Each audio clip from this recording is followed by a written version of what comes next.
Je sens encore aujourd'hui cette pulsation, ce rythme alien qui m'accompagne partout où je vais, même dans ce petit appartement anonyme de Marseille, où je tente de me cacher depuis des mois. Il résonne dans mes os, synchronise mes battements de cœur, unifie ma respiration à quelque chose de plus vaste et de plus terrifiant que tout ce que l'humanité peut concevoir. Tout a commencé le 15 septembre 2024. Je me souviens de cette date avec une précision obsessionnelle, car c'est le jour où notre village a basculé dans l'innommable. Saint-Julien-des-Bruyères, une commune perdue de l'Aveyron, où rien ne se passe jamais, où les mêmes familles se côtoient depuis 3 générations, où chaque pierre raconte une histoire banale de vie simples et prévisibles. L'antenne 5G est apparue sur le toit de l'ancienne mairie dans la nuit, telle une excroissance métallique et menaçante. Pas d'avertissement, pas de réunion publique, pas même un panneau d'information. Juste des camions blancs avec des logos que personne n'avait reconnus, venus installer cette chose pendant que tout le monde dormait. Au réveil, elle était là, dressée vers le ciel comme un doigt accusateur, hérissée d'antennes et de boîtiers électroniques qui clignotaient faiblement dans l'aube naissante. Les ouvriers s'étaient repartis avant que quiconque puisse leur poser des questions. Philippe Garnier, notre maire, s'est contenté de dire que c'était un progrès inévitable, que notre région avait été choisie pour bénéficier en priorité de cette nouvelle technologie révolutionnaire. Il avait dit cela avec un sourire crispé, en évitant soigneusement de croiser les regards des habitants rassemblés sur la place de l'église. Personne n'a vraiment protesté. Nous étions habitués aux promesses de modernisation qui n'arrivaient jamais. Cette fois, ça semblait différent. Les téléphones captaient effectivement mieux. Internet fonctionnait enfin correctement dans toutes les maisons, même dans les fermes isolées de la vallée. Les premiers signes troublants sont apparus exactement 3 semaines et 2 jours plus tard. Je note ces détails avec une précision maladive, car j'ai tenu un journal de tout ce qui s'est passé. Un carnet noir que je garde encore avec moi, témoin silencieux de l'horreur progressive qui a englouti notre communauté. Emma Durand, ma voisine, est venue me voir un mardi soir. Elle tenait sa fille Manon par la main, avec cette fermeté particulière qu'ont les mères inquiètes. L'enfant avait 7 ans, des cheveux blonds bouclés, comme les épis de blé au soleil, et des yeux verts, clairs comme l'eau de notre petite rivière au printemps. Emma était professeure de français au collège de Rodez. Une femme intelligente, cultivée, qui avait étudié la linguistique à Toulouse avant de revenir s'installer dans notre région par amour pour cette terre. Elle n'était pas du genre à s'alarmer pour rien. Manon parlait dans son sommeil, m'a-t-elle expliqué. Mais ce n'étaient pas des mots français, ni anglais, ni espagnol, ni même cette langue des signes qu'elle avait apprise pour communiquer avec la petite fille sourde de Madame Bertrand. Quelque chose d'entièrement différent. Quelque chose qu'Emma, malgré sa formation universitaire et sa connaissance de plusieurs idiomes européens, ne parvenait pas à identifier. Je lui ai dit que c'était probablement normal. Les enfants inventent des langues. Ils jouent avec les sons, créent leur propre code secret. Emma m'a regardé avec cette expression particulière qu'elle avait quand elle corrigeait une copie particulièrement décevante. Elle avait enregistré ses monologues nocturnes avec son téléphone portable. m'a fait écouter plusieurs fichiers audio de quelques minutes chacun. La voix de Manon était méconnaissable dans ces enregistrements. Plus grave, plus assurée, articulant des sons complexes avec une fluidité parfaite. Ce n'était pas du charabia d'enfant. C'était organisé, structuré, presque musical dans ses intonations. Les phonèmes s'enchaînaient, selon une logique évidente, mais incompréhensible, comme si la petite récitait un texte appris par cœur, dans une langue qu'elle maîtrisait parfaitement, sans l'avoir jamais étudiée. Et puis il y avait ce rythme, ce battement sourd en arrière-plan, comme si quelque chose pulsait à travers les mots eux-mêmes. Un tempo hypnotique qui semblait se synchroniser avec mon propre pouls quand j'écoutais trop longtemps.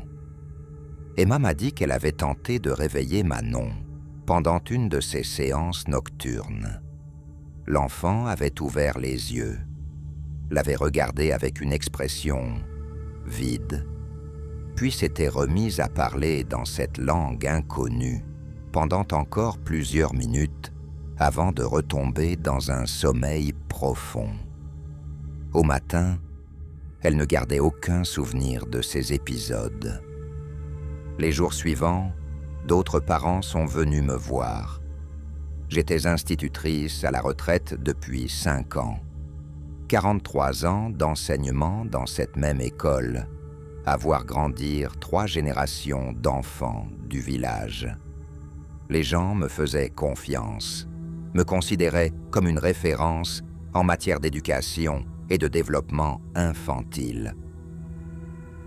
Théo Leblanc, le fils de Marc, s'était mis à dessiner des symboles étranges, des formes géométriques impossibles qui faisaient mal aux yeux quand on les regardait trop longtemps, des motifs complexes qui semblaient bouger légèrement quand on détournait le regard, comme s'ils possédaient une vie propre.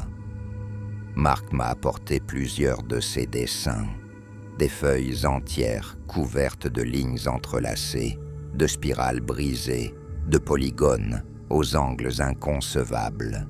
Théo, qui n'avait que 9 ans, les traçait avec une précision mathématique troublante, utilisant une règle et un compas avec la dextérité d'un architecte professionnel. Quand Marc lui demandait ce que représentaient ces dessins, Théo répondait simplement que c'était les cartes. Quelles cartes? De quoi? L'enfant haussait les épaules et retournait à ses cahiers, comme si la question était stupide. Léa Moreau, la fille des épiciers, avait développé des habitudes alimentaires troublantes. Sa mère, Brigitte, l'avait trouvée plusieurs fois dans le jardin, en train de creuser la terre avec ses ongles et de manger des vers de terre crue. L'enfant, qui n'avait que 5 ans, expliquait avec un sérieux déconcertant que c'était plus nourrissant que ce qu'on trouve dans les placards. Brigitte avait emmené Léa chez le médecin. Le docteur Mercier avait fait tous les examens possibles. Analyse de sang, radiographie, tests neurologiques. Tout était parfaitement normal. Léa était en excellente santé, avec un développement cognitif et physique exemplaire pour son âge. Mais elle refusait catégoriquement de manger autre chose que de la viande crue. Sa mère, épuisée par les négociations quotidiennes, avait fini par céder. Elle achetait les meilleurs morceaux chez le boucher du bourg voisin et les servait sans cuisson à sa fille, qui les dévorait avec un appétit féroce. Puis il y a eu l'incident à l'école. Madame Carré, la nouvelle institutrice qui avait remplacé mon ancienne collègue, partie à la retraite, m'a appelé un mardi matin vers 10 heures. Elle était en larmes au téléphone, sa voix tremblante de panique et d'incompréhension. Tous les enfants de sa classe s'étaient mis à parler en même temps. Pas de chahut habituel, pas de bavardage désorganisé. Ils avaient tous ouvert la bouche simultanément et avaient commencé à réciter quelque chose dans cette même langue, inconnue, que j'avais entendue sur les enregistrements de Manon. 15 enfants, âgés de 6 à 11 ans, parlant à l'unisson avec des voix parfaitement synchronisées. Leurs intonations s'accordaient comme celles d'un chœur professionnel, créant des harmonies complexes qui résonnaient dans la petite salle de classe avec une puissance surnaturelle. Madame Carré avait tenté de les interrompre, leur avait demandé de se taire, avait même tapé dans ses mains pour attirer leur attention. Rien n'y faisait. Ils continuaient leur récitation collective, les yeux fixés sur un point invisible, au-dessus de sa tête, comme s'ils regardaient quelque chose qu'elle ne pouvait pas voir. L'épisode avait duré exactement 23 minutes. Madame Carré avait regardé l'horloge de la classe, hypnotisée par cette démonstration inexplicable. Puis d'un coup, le silence était retombé. Les enfants avaient baissé la tête, avaient cligné des yeux plusieurs fois et avaient repris leurs activités normales, comme si rien ne s'était passé. Aucun d'eux ne se souvenait de rien. Quand elle leur avait demandé ce qu'ils venaient de faire, ils l'avaient regardé avec des expressions de surprise innocente. Ils étaient en train de travailler sur leurs exercices de mathématiques, comme d'habitude. J'ai décidé de mener ma propre investigation. J'ai commencé par observer discrètement les enfants du village, 15 en tout, répartis sur une tranche d'âge allant de 4 à 14 ans. Tous présentaient des changements comportementaux significatifs depuis l'installation de l'antenne. Ils évitaient le contact physique avec les adultes, pas de manière hostile ou craintive, mais avec une distance calculée, comme s'ils avaient développé une répugnance instinctive pour nos corps. Quand leurs parents tentaient de les prendre dans leurs bras, ils se raidissaient et trouvaient des prétextes pour s'éloigner. Ils se regroupaient souvent, formant de petits cercles silencieux dans les cours de récréation, dans les rues du village, parfois même dans l'église pendant les offices. Ces rassemblements spontanés duraient quelques minutes, puis se dispersaient sans raison apparente. Leur jeu avait radicalement changé. Fini les parties de cache-cache, les courses-poursuites, les rires et les cris qui accompagnent habituellement l'enfance. Ils passaient leur temps libres à tracer des motifs géométriques dans la terre avec des bâtons, à arranger des cailloux selon des configurations précises ou à construire de petites structures avec des branches et des feuilles mortes. Le plus troublant était leur regard. Ils avaient tous développé cette même expression attentive et calculatrice.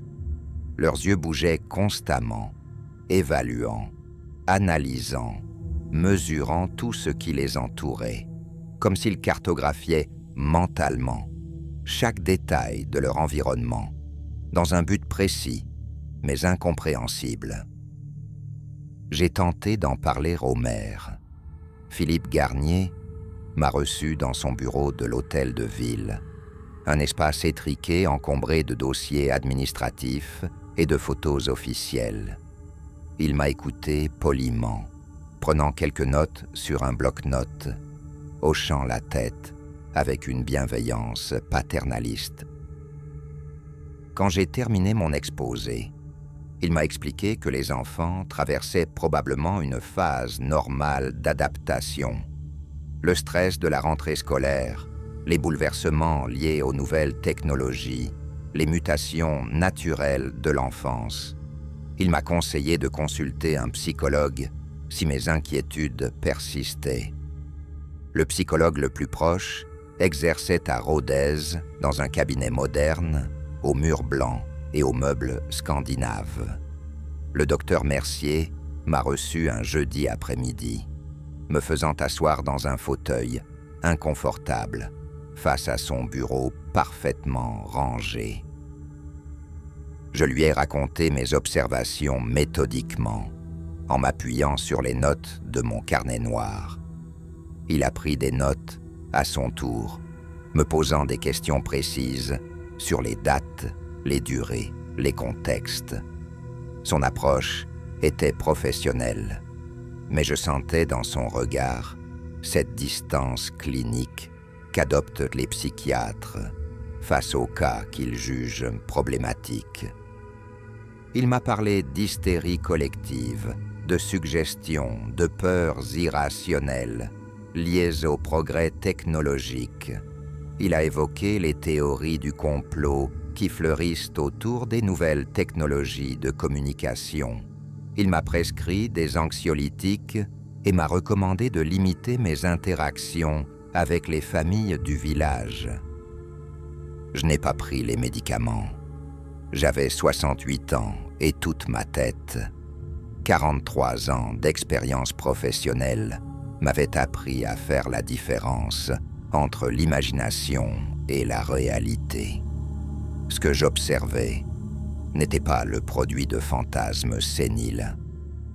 J'ai continué mes observations en les structurant davantage. J'ai établi des grilles d'analyse, notant les heures, les lieux, les participants, la durée de chaque phénomène anormal. Mon carnet noir s'est rempli de données précises, de schémas, de corrélations troublantes. Un pattern clair a émergé de cette collecte systématique. Tous les soirs, vers 21 heures précises, les enfants sortaient discrètement de chez eux.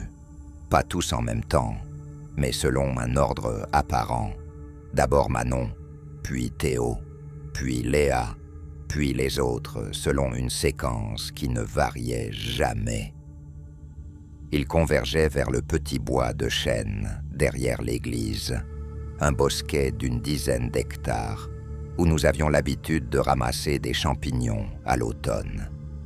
Ils y restaient exactement 1 heure, puis rentraient chez eux par le même chemin, toujours dans le même ordre.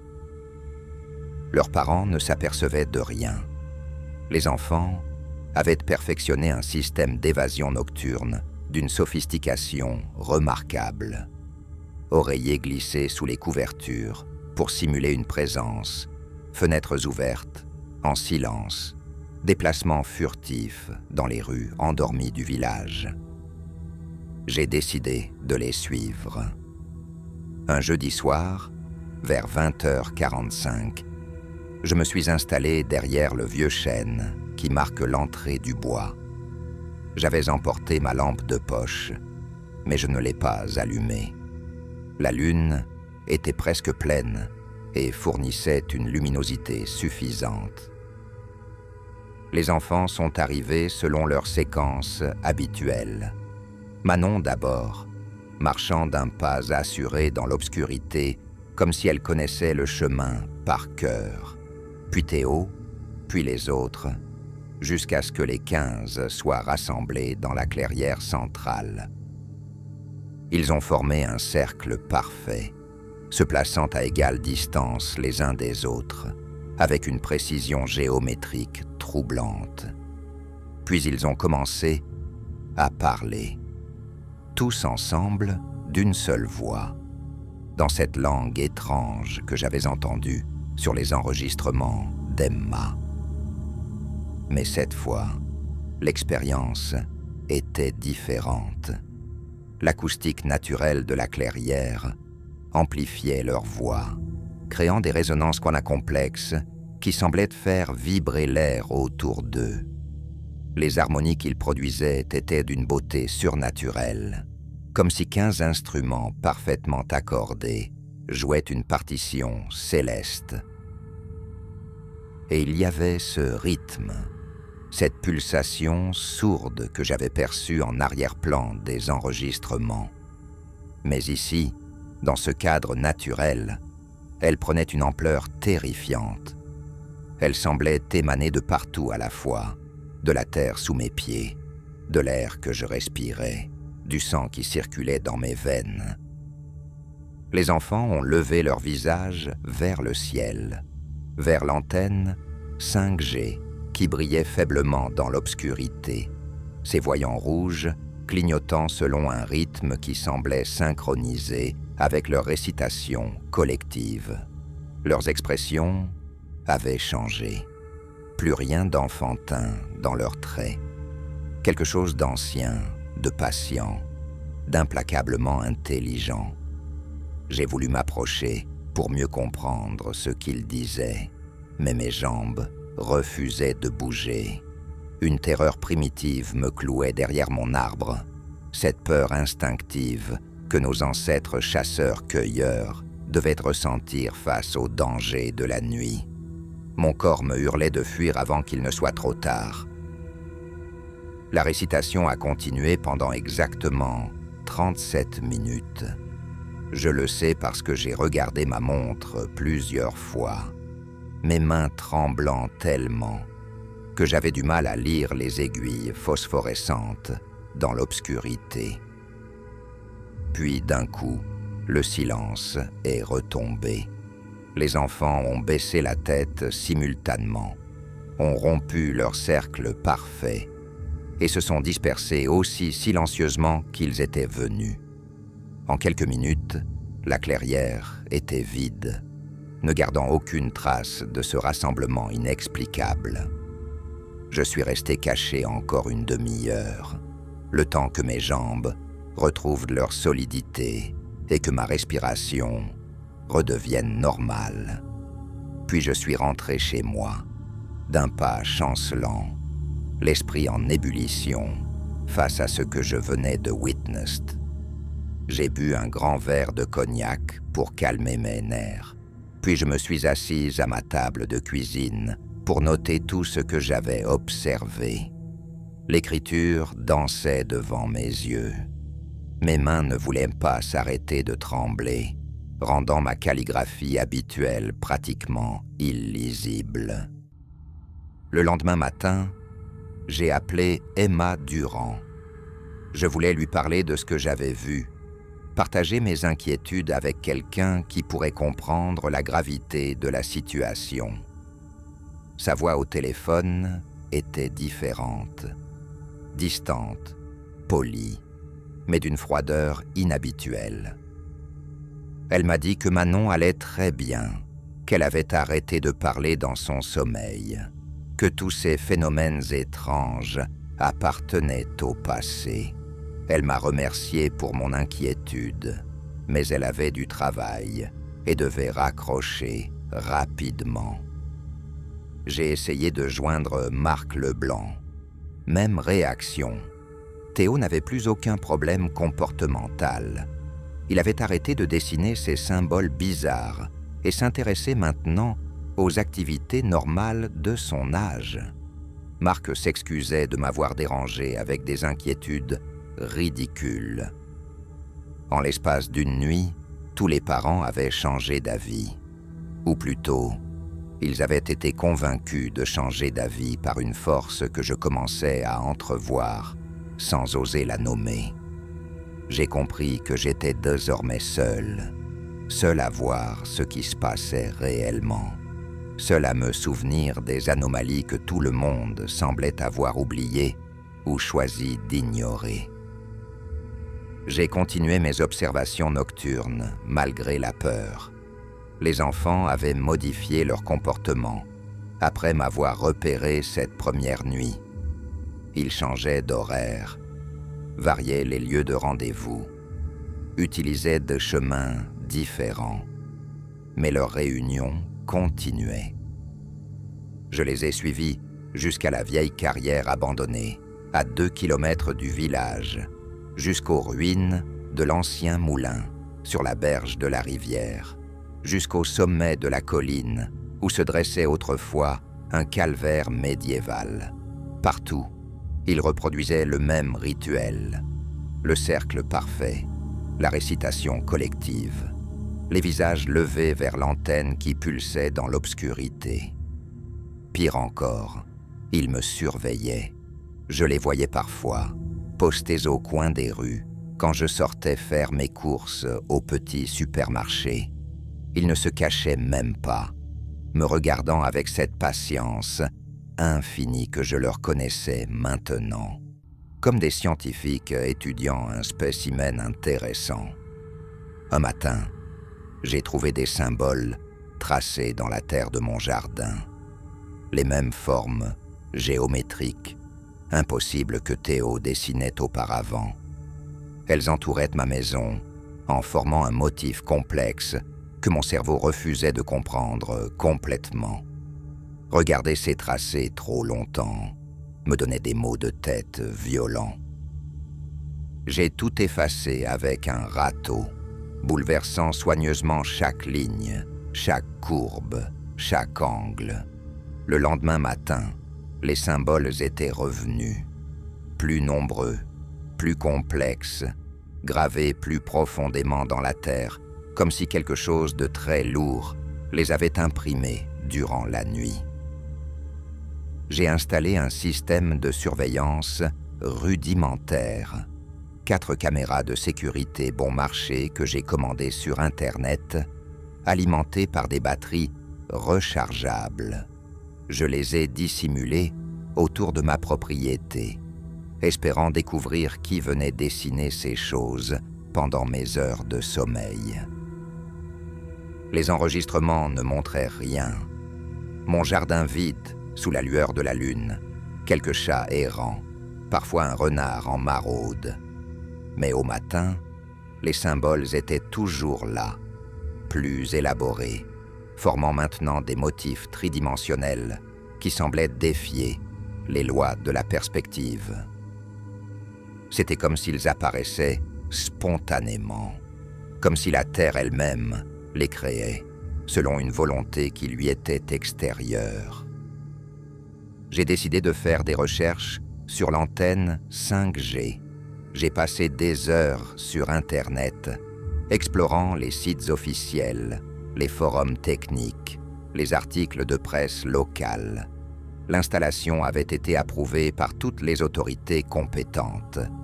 Tous les permis étaient en règle. La compagnie responsable était une filiale d'un grand groupe de télécommunications international. Mais j'ai découvert des détails troublants en creusant plus profondément. L'antenne de Saint-Julien-des-Bruyères était un modèle expérimental, utilisant des fréquences qui ne figuraient dans aucun standard officiel répertorié. Sa puissance d'émission dépassait largement les normes habituelles pour ce type d'équipement. Et il n'y avait pas que notre village. En croisant plusieurs bases de données, j'ai identifié des dizaines d'installations similaires dans des communes isolées, partout en France, toujours la nuit, toujours sans préavis, toujours dans des endroits où les populations étaient restreintes et les enfants peu nombreux. Des tests, voilà ce que c'était. Nous étions des cobayes dans une expérimentation d'une ampleur que je ne pouvais qu'imaginer. J'ai tenté de contacter les autorités compétentes. J'ai écrit à la préfecture de l'Aveyron, à l'Agence nationale des fréquences, aux services sanitaires départementaux. J'ai envoyé des emails détaillés, des courriers recommandés. J'ai passé des heures au téléphone à expliquer la situation à des fonctionnaires polis, mais manifestement sceptiques. Les réponses étaient uniformément rassurantes et évasives. L'antenne respectait toutes les normes de sécurité en vigueur. Aucun risque sanitaire n'avait été identifié par les études officielles. Mes inquiétudes étaient compréhensibles, mais scientifiquement infondées. Si je continuais à avoir des préoccupations, je pouvais contacter le service de santé mentale du département. J'ai compris que les autorités étaient soit ignorantes, soit complices. Dans les deux cas, je ne pouvais espérer aucune aide de leur part. Les phénomènes se sont intensifiés progressivement. Les symboles dans mon jardin sont devenus tridimensionnels, la terre se soulevant pour former des monticules, des crêtes, des vallées miniatures selon des géométries qui blessaient l'œil et l'esprit. La nuit, quand la lune éclairait ces formations, elles semblaient bouger imperceptiblement, palpiter comme des organismes vivants. Les enfants ne se contentaient plus d'éviter les adultes. Ils commençaient à les influencer de manière subtile, mais perceptible. Un mot par-ci, un geste par-là, des suggestions apparemment innocentes qui modifiaient progressivement les comportements et les pensées des parents. Emma Durand s'est mise à dessiner compulsivement des motifs similaires à ceux de mon jardin, qu'elle griffonnait machinalement sur tous les papiers qui lui passaient sous la main.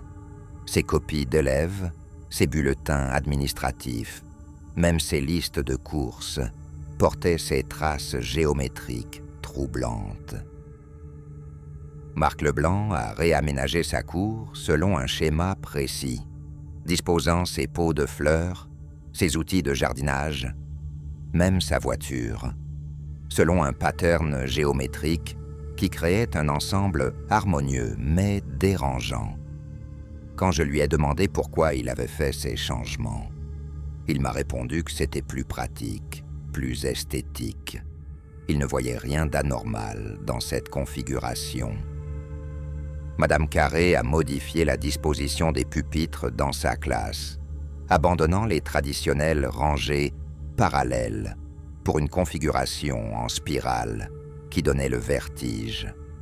Les enfants s'adaptaient parfaitement à cette nouvelle organisation, mais les rares visiteurs adultes ressentaient un malaise indéfinissable en pénétrant dans la salle.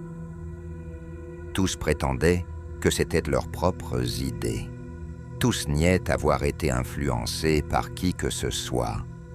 Mais ces modifications suivaient toute la même logique géométrique, reproduisaient les mêmes patterns que j'observais partout où l'influence des enfants s'étendait. J'étais la seule à voir ce qui se passait réellement. Peut-être parce que j'étais trop vieille pour être influencée efficacement. Peut-être parce que j'habitais seule, à l'écart du centre du village. Ou peut-être parce que j'avais été la première à assister à leurs réunions nocturnes et que cette exposition précoce m'avait immunisé contre leur emprise progressive. J'ai tenté une dernière fois de convaincre quelqu'un. J'ai rendu visite au père Blanchard, le curé de la paroisse depuis plus de 20 ans. C'était un homme intelligent, cultivé, qui avait voyagé en mission en Afrique avant de prendre ses fonctions ici. Je pensais qu'il pourrait comprendre la dimension spirituelle de ce qui se passait. Il m'a reçu dans le presbytère silencieux, une bâtisse du XVIIIe siècle, aux murs épais et aux fenêtres étroites. Il m'a écouté attentivement, pendant que je racontais tout, les réunions nocturnes, les langues inconnues, les symboles, les changements de comportement. Il prenait des notes dans un carnet à couverture noire, hochant la tête avec bienveillance. Quand j'ai terminé mon récit, il a refermé son carnet et m'a regardé avec une compassion sincère. Il m'a expliqué que ce que je décrivais ressemblait aux premiers signes d'une démence sénile. Il connaissait un neurologue excellent à Toulouse qui pourrait m'aider. Il pouvait même m'accompagner pour cette consultation si je le souhaitais. J'ai compris qu'il était déjà perdu, lui aussi. Pas encore complètement. Mais le processus avait commencé. Dans ses yeux, j'ai reconnu cette lueur distante que j'avais vu chez tous les autres adultes du village. Dans quelques semaines, il serait comme eux, docile, manipulable, aveugle à ce qui se passait réellement autour de lui. Cette nuit-là, je n'ai pas fermé l'œil. J'étais assise dans mon fauteuil, près de la fenêtre, observant mon jardin transformé en labyrinthe géométrique. Les formes tridimensionnelles pulsaient faiblement dans l'obscurité, suivant un rythme que je commençais à reconnaître intimement. C'était le même rythme que celui des réunions nocturnes, la même pulsation que j'entendais parfois dans ma tête quand le silence devenait trop pesant. Un tempo alien, hypnotique, qui s'insinuait dans l'esprit comme une mélodie obsédante dont on ne peut plus se débarrasser. Vers 3 heures du matin, ils sont venus, tous les 15 enfants du village, marchant dans ma rue en formation parfaite. Leurs pas étaient parfaitement synchronisés, créant un rythme de marche militaire qui résonnait étrangement dans le silence nocturne. Ils se sont arrêtés devant ma maison et ont levé leur visage vers ma fenêtre éclairée. 15 paires d'yeux qui brillaient faiblement dans l'obscurité, reflétant la lumière de ma lampe comme ceux d'animaux nocturnes. Mais il y avait dans ces regards une intelligence froide, calculatrice, absolument non humaine. Ils ne souriaient pas, ils ne parlaient pas, ils me regardaient simplement, avec cette patience infinie que je leur connaissais maintenant. Ils savaient que j'avais compris. Ils savaient que j'étais la dernière à résister à leur influence grandissante sur le village. Et ils me faisaient savoir qu'ils pouvaient attendre, qu'ils avaient tout le temps nécessaire, que ma résistance n'était qu'un détail temporaire dans un plan beaucoup plus vaste. Ils sont restés là exactement 1 heure, immobiles, comme des statues de cire. Puis, d'un mouvement parfaitement coordonné, ils ont tourné les talons et sont repartis dans la même formation militaire, leurs pas résonnant dans les rues endormies jusqu'à ce que le silence retombe. Le message était clair. J'étais cerné, isolé, condamné. Bientôt, ils viendraient me chercher pour compléter leur emprise sur la communauté. J'ai pris ma voiture avant l'aube et j'ai quitté le village. J'ai roulé sans destination précise, m'arrêtant dans des stations-service anonymes pour faire le plein et acheter des provisions. J'ai dormi dans des motels de bord de route, changé plusieurs fois de direction pour brouiller mes traces. Je cherchais quelqu'un qui pourrait m'aider, qui pourrait comprendre ce que j'avais vu, quelqu'un qui accepterait de m'écouter sans me diriger immédiatement vers un service de psychiatrie. Mais partout où j'allais, je voyais les mêmes antennes, sur les toits des immeubles, dans les champs agricoles, camouflées sur les clochers d'églises ou intégrées dans des châteaux d'eau. Elles formaient un réseau dense, invisible à ceux qui ne savaient pas quoi chercher. Un maillage technologique qui couvrait progressivement tout le territoire national. Et les enfants étaient différents partout, dans les aires d'autoroute où je m'arrêtais, dans les petites villes où je faisais étape, même dans les grandes agglomérations que je traversais. Ils avaient tous développé cette même expression attentive et calculatrice, cette même patience alien, ces mêmes yeux qui évaluaient tout avec une intelligence qui n'était plus entièrement humaine. L'expérience menée à Saint-Julien-des-Bruyères avait réussi. Maintenant, elle se généralisait selon un plan méticuleux et implacable. Je me suis finalement installé dans un petit appartement du quartier des Baumettes, à Marseille. Une ville assez grande pour que je puisse me fondre dans l'anonymat de la masse urbaine. J'évite les enfants autant que possible. Quand je dois sortir pour mes courses, je porte des lunettes de soleil et un chapeau à large bord. Je change régulièrement d'itinéraire, ne fréquente jamais les mêmes commerces 2 fois de suite. Mais je sais qu'ils me retrouveront. Ils ont des ressources infinies, une organisation parfaite et surtout cette patience surhumaine qui leur permet d'attendre le moment optimal pour agir. Parfois, la nuit, j'entends le battement dans ma tête. Il s'intensifie progressivement, se rapproche comme une marée montante, comme s'il était sur le point d'atteindre une fréquence critique, un seuil au-delà duquel il n'y aura plus de retour possible pour ce qui reste de l'humanité authentique.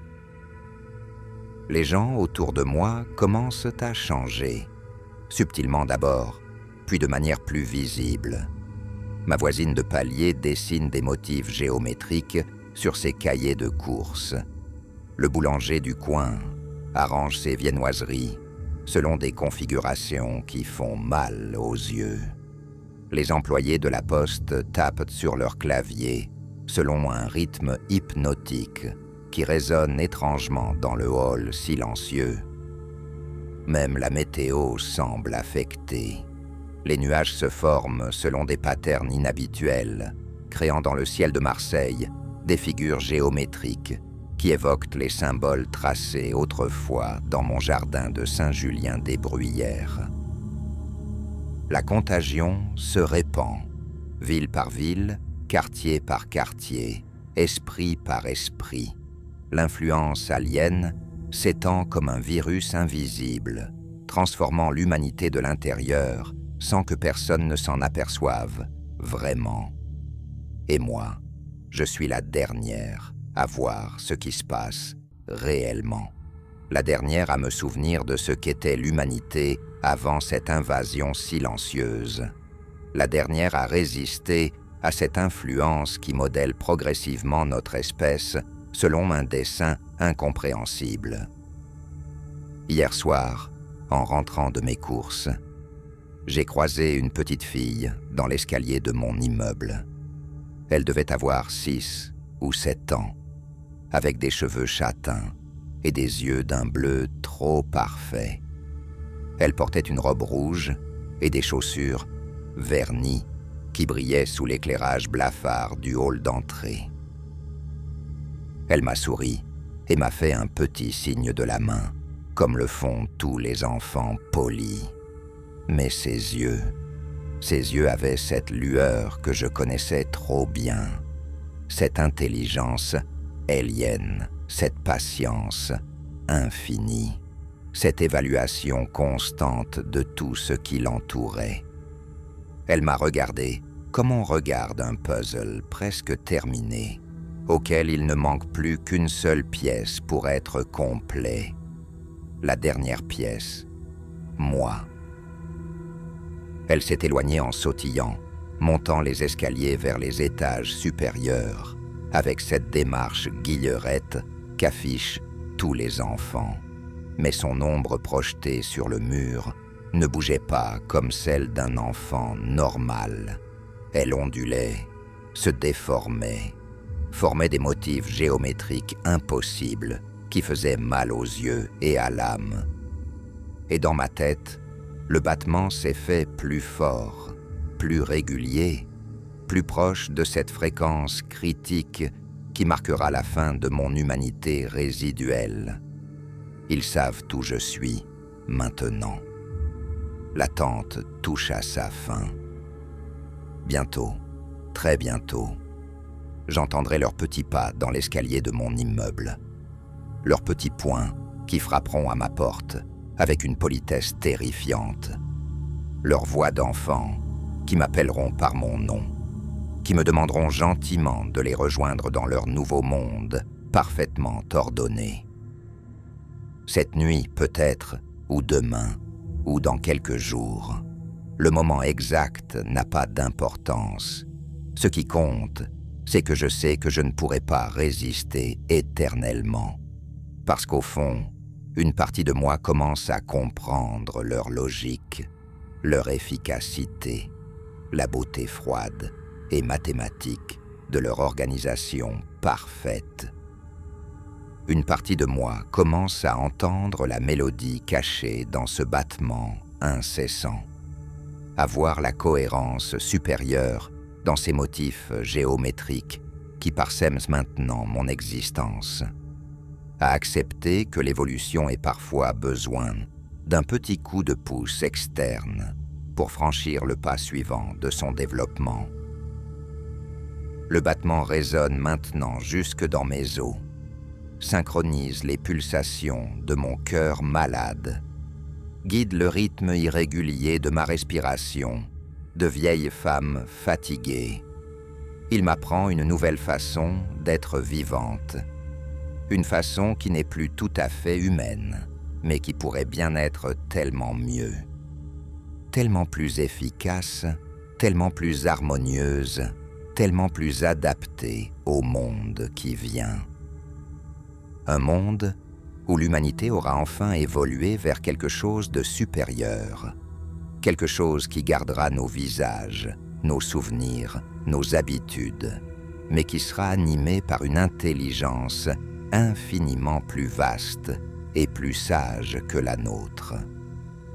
Une intelligence qui nous guidera vers un avenir que nous n'aurions jamais pu concevoir seuls, un avenir parfait, ordonné, où chaque geste, chaque pensée, chaque battement de cœur contribuera à une harmonie cosmique dont nous ne pouvons aujourd'hui qu'entrevoir les prémices. Et moi, la dernière résistante, la dernière gardienne d'une humanité obsolète, je sens que ma résistance s'effrite à chaque pulsation de ce rythme hypnotique qui m'accompagne désormais partout. Bientôt, très bientôt, je rejoindrai les enfants de Saint-Julien-des-Bruyères dans leur danse géométrique parfaite. Et alors, enfin, l'évolution pourra suivre son cours naturel vers quelque chose de merveilleux et d'inimaginable. Quelque chose qui ressemblera encore à l'humanité, mais qui sera infiniment mieux.